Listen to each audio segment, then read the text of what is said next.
Introduction to the macroeconomic perspective. How is the economy doing?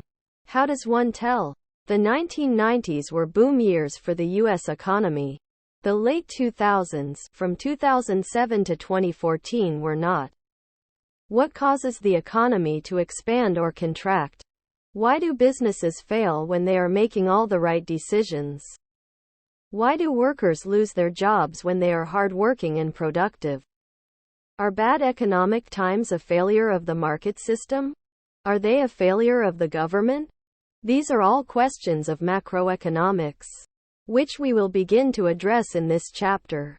We will not be able to answer all of these questions here, but we will start with the basics. How is the economy doing? How can we tell? The macroeconomy includes all buying and selling, all production and consumption, everything that goes on in every market in the economy. How can we get a handle on that? The answer begins more than 80 years ago. During the Great Depression, President Franklin D. Roosevelt and his economic advisors knew things were bad, but how could they express and measure just how bad it was? An economist named Simon Kuznets, who later won the Nobel Prize for his work, came up with a way to track what the entire economy is producing. The result, gross domestic product, GDP, remains our basic measure of macroeconomic activity.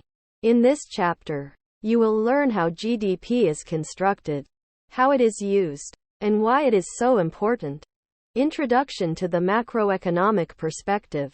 In this chapter, you will learn about measuring the size of the economy, gross domestic product, adjusting nominal values to real values, tracking real GDP over time, comparing GDP among countries, how well GDP measures the well-being of society.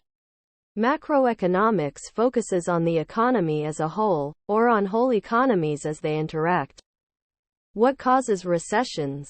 What makes unemployment stay high when recessions are supposed to be over?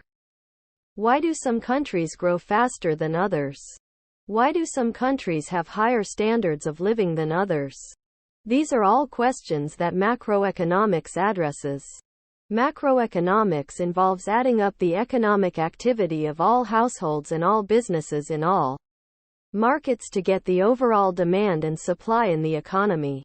However, when we do that, something curious happens.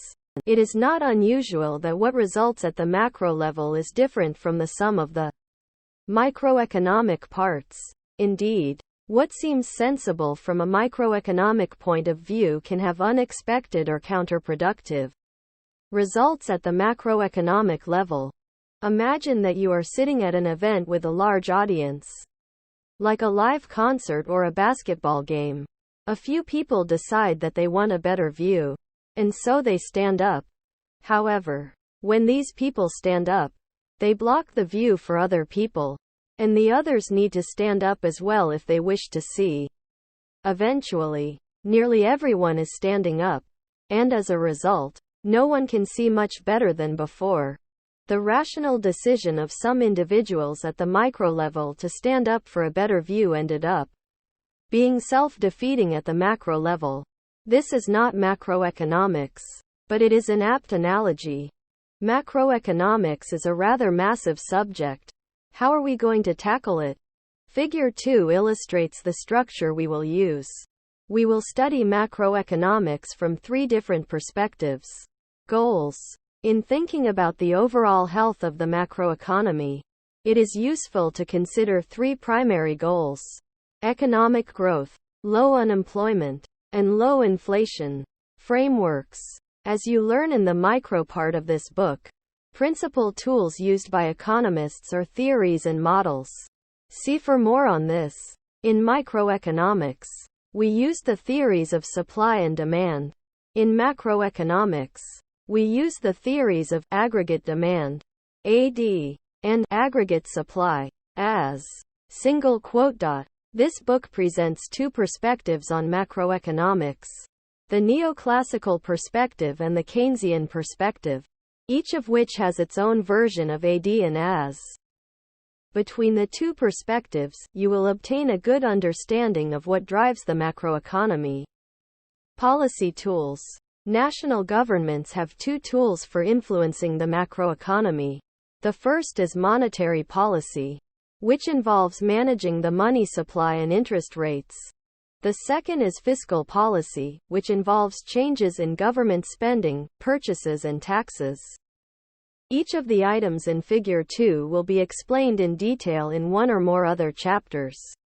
As you learn these things, you will discover that the goals and the policy tools are in the news almost every day. Thank you for watching BookTube channel. Make sure to smash the like and subscribe buttons to receive notifications about new contents.